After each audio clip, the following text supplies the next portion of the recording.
Baik, bismillahirrahmanirrahim. Assalamualaikum warahmatullahi wabarakatuh. Kita kembali lagi di pembelajaran PAI kelas 5 ya. Sebelum kita mulai ke pembelajaran, kita terlebih dahulu berdoa kepada Allah Subhanahu wa taala sehingga kita diberikan amal kebaikan juga kesehatan oleh Allah Subhanahu wa taala dan diberikan ilmu yang bermanfaat oleh Allah. Bismillahirrahmanirrahim. Raditu billahi rabba wa bil islami dina wa bi Muhammadin nabiyya wa rasula. Rabbi zidni ilma warzuqni fahma bi rahmatika ya arhamar rahimin. Amin. Baik. Kemarin kita sudah membahas tentang makna dari surah At-Tin dan membacakan contoh bacaan surah At-Tin dengan benar. Jangan lupa untuk selalu dibaca bukunya dari makna surah At-Tin itu, kemudian surah At-Tin ada berapa ayat, itu bisa kalian hafalkan dan cara penulisannya sudah dipraktekkan. Dan untuk sekarang kita menginjak ke pelajaran 2. Pelajaran kedua yaitu di halaman 17 ya. Mengenal nama Allah dan kitabnya. Kita harus mengenal dari mana manusia berasal, kemana pula manusia akan kembali. Manusia tak pernah tahu kejadian apapun, hanya Allah yang tahu segalanya. Karena itu manusia diperintahkan beriman kepada Allah Subhanahu wa taala sebagaimana dalam pedoman-pedoman yang telah dipaparkan dari beberapa hadis dan hadis akli maupun nakli ya. Jadi kita semua berasal dari Tuhan, dari Allah Subhanahu wa taala, dibangunkan, dihidupkan oleh Allah Subhanahu wa taala dan dimatikan juga oleh Allah Subhanahu wa taala. Kita tak pernah tahu kapan atau gimana prosesnya mau jadi seperti kita sekarang ini.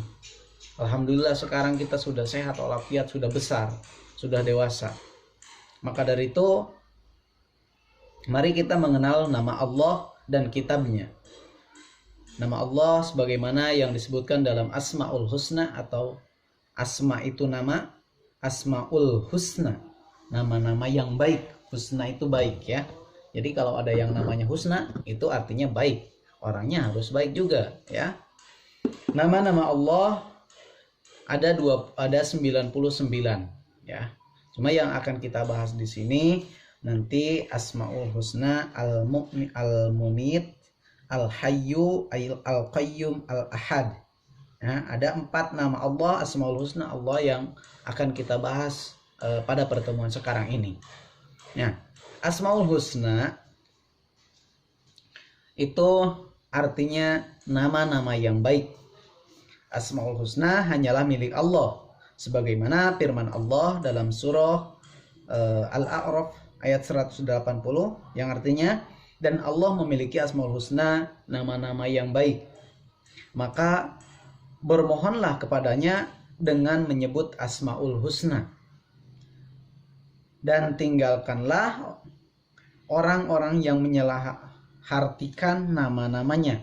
Mereka kelak akan mendapat balasan terhadap apa yang telah mereka kerjakan.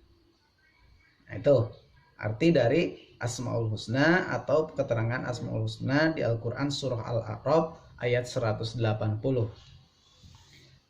Lanjut kita ke pembahasan yang awal, yaitu mengupas tuntas tentang Al-Mumit. Dari nama-nama Allah yang 99 itu ada Al-Mumit. Allah Subhanahu wa taala memiliki nama yang indah dan baik. Setiap nama yang dimiliki Allah memiliki arti dan hikmah tersendiri dari nama tersebut.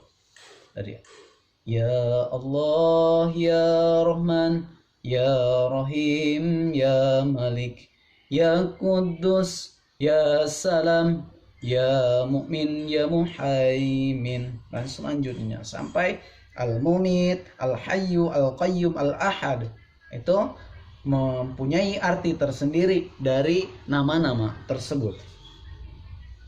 Al-Mumit artinya Allah Maha mematikan.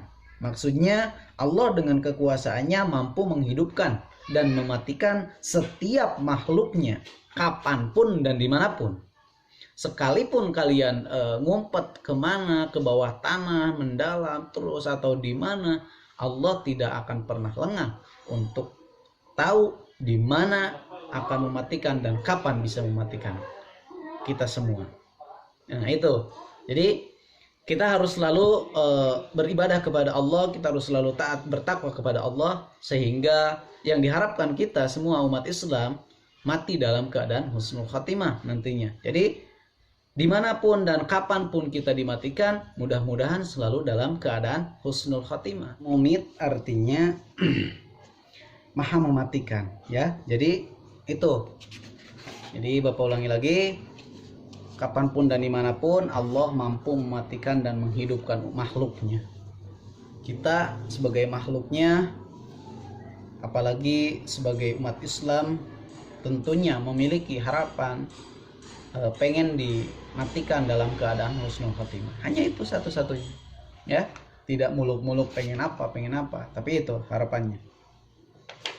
Dalam keterangan surah Al-Baqarah ayat 258 yang bunyinya seperti ini. Bismillahirrahmanirrahim. Alam tara ilal ladzi hajja Ibrahim fi rabbih an ataahu Allahul mulka idh qala Ibrahim rabbiyal ladzi yuhyi wa yumit.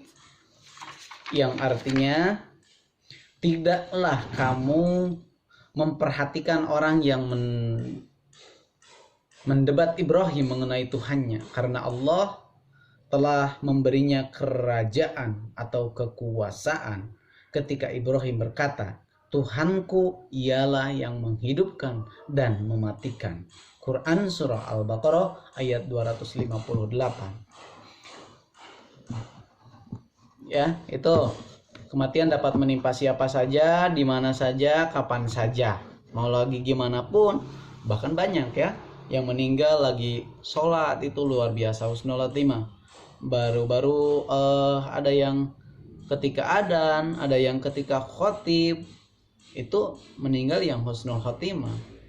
Terus ada juga yang di WC meninggalnya, ada yang di rumah sakit.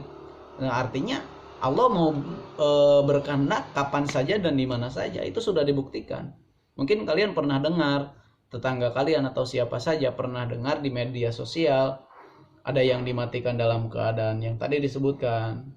Ada yang lagi baik, itu ada yang lagi main bola, bahkan bisa disebutkan. Ada yang kecelakaan di motor atau di mobil. Banyak. Allah mematikan makhluknya itu di mana saja bisa, ya. Lagi sekolah pun bisa, ya. Walaupun bapak lagi kayak gini, lagi ngajar kalian dimatikan, itu bisa saja. Cukup mudah untuk Allah. Karena Allah maha mematikan. Al-Mumit. Al-Mumit itu yang maha mematikan.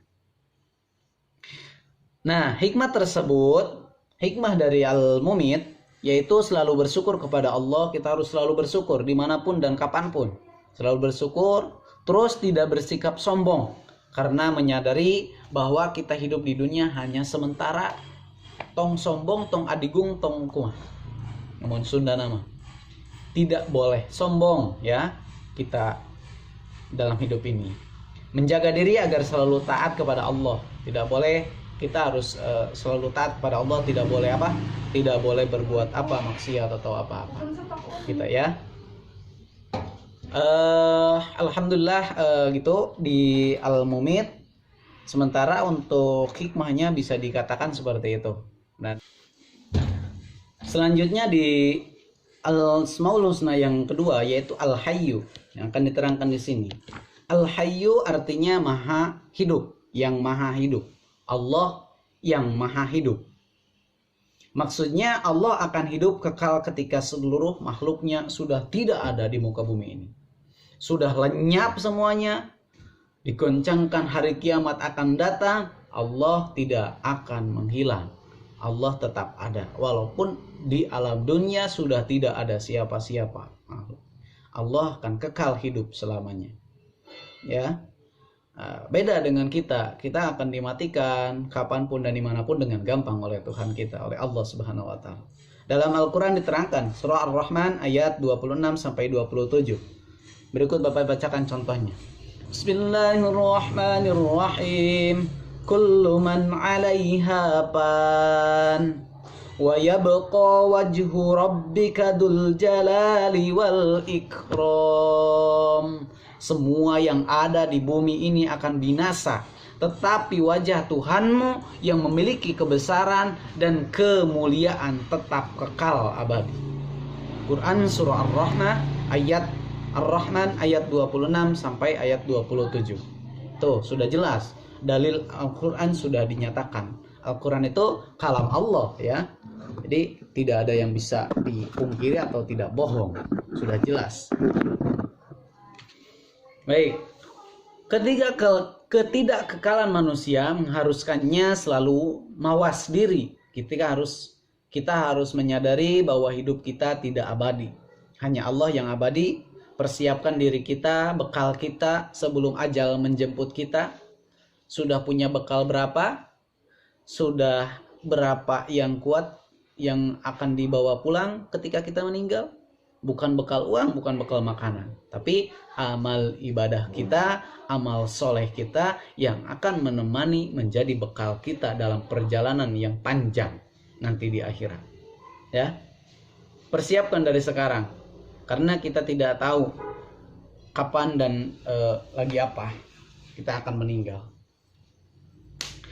Selalu berbuat baik kepada Allah, selalu berbuat baik kepada sesama, kepada makhluknya, dimanapun dan kapanpun. Insya Allah kita menjadi meninggalnya nanti akan husnul khatimah ya. Adapun hikmah, diantara hikmah yang meyakini Allah Al-Hayyu, yaitu tidak bersikap sombong.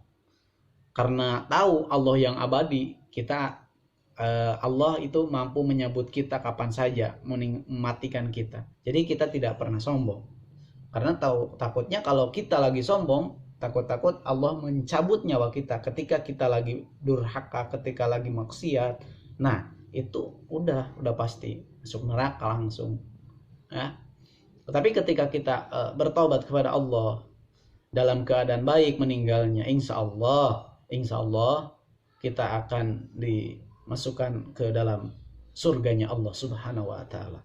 Ya, menjaga diri, selalu taat kepada Allah kapanpun. Allah, istighfar, astagfirullahaladzim, selalu mengucapkan kalimat-kalimat yang baik dalam lisannya ya, sebagaimana yang dikatakan dalam keterangan,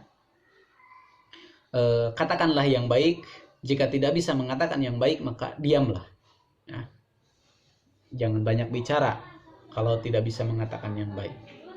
Di antaranya hikmahnya lagi, banyak berbuat kebaikan, terus tidak pernah meninggalkan sholat wajib 5 waktu. Awas, apalagi sudah kelas 5 masih meninggalkan sholat wajib. Wah, bahaya. Amal yang pertama ditanyakan oleh Allah Subhanahu Wa Taala nanti di akhir hayat kita, di hari akhir, yaitu tentang sholat. Sholat. Makanya tidak boleh meninggalkan sholat 5 waktu yang wajib ya. Apalagi kalau kita membiasakan sholat sunat duha atau tahajud atau apa ya, sholat sunat rawatib, itu luar biasa. Terus senang bersedekah dan berpuasa untuk mendekatkan diri kepada Allah Subhanahu Wa Taala. Dengan puasa, bersedekah, itu amal-amal yang akan dibawa meninggal oleh kita. Membaca Al-Quran, bersedekah, berbuat baik, sholat 5 waktu tidak ketinggalan. Insya Allah itu amal yang baik dengan niat yang baik akan kita bawa nanti ke akhirat. Itu yang akan menjadi teman kita yang baik di akhirat. Mana nih banyak timbangannya ke yang jeleknya atau yang baiknya. Jadi itu ada timbangan nanti yaumil hisab ya. Itu dari Al-Hayyu. Jadi Al-Hayyu itu Allah maha hidup. Selanjutnya Al-Qayyum. Al-Qayyum artinya yang maha berdiri sendiri. Allah tidak membutuhkan siapapun. tidak membutuhkan kawan atau lawan, tidak membutuhkan. Kalau Allah mampu berdiri sendiri. Beda dengan kita.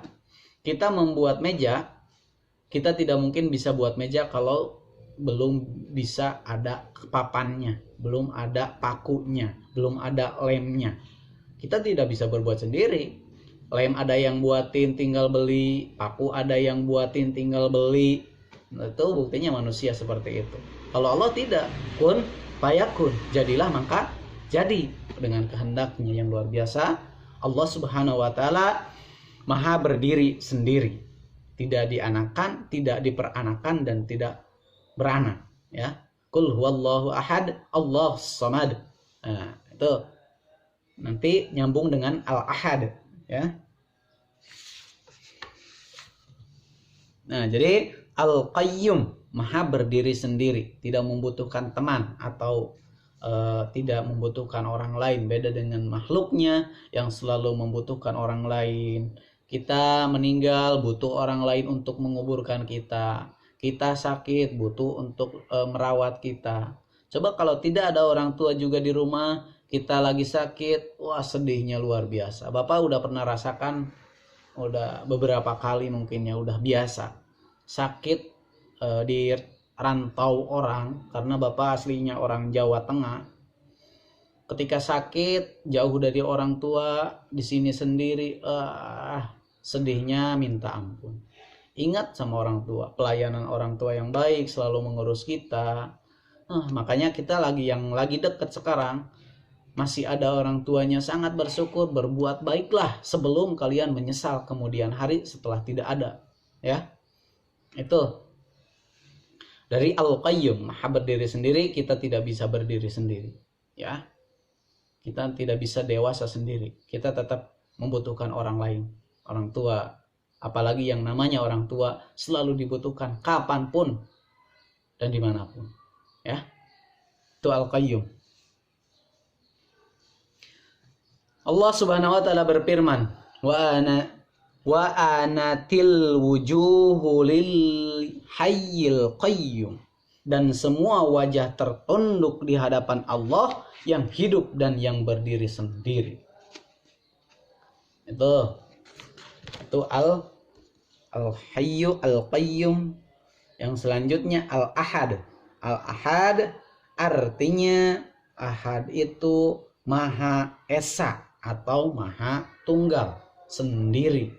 Laisa kamislihi syai'un, tidak ada sesuatu pun yang serupa dengan dia, tidak ada serupa, ya. Tidak bisa diperantarakan, tidak bisa seperti ini nggak bisa, ya. Nah, itu al-ahad. Al-ahad itu maha esa, maha tunggal.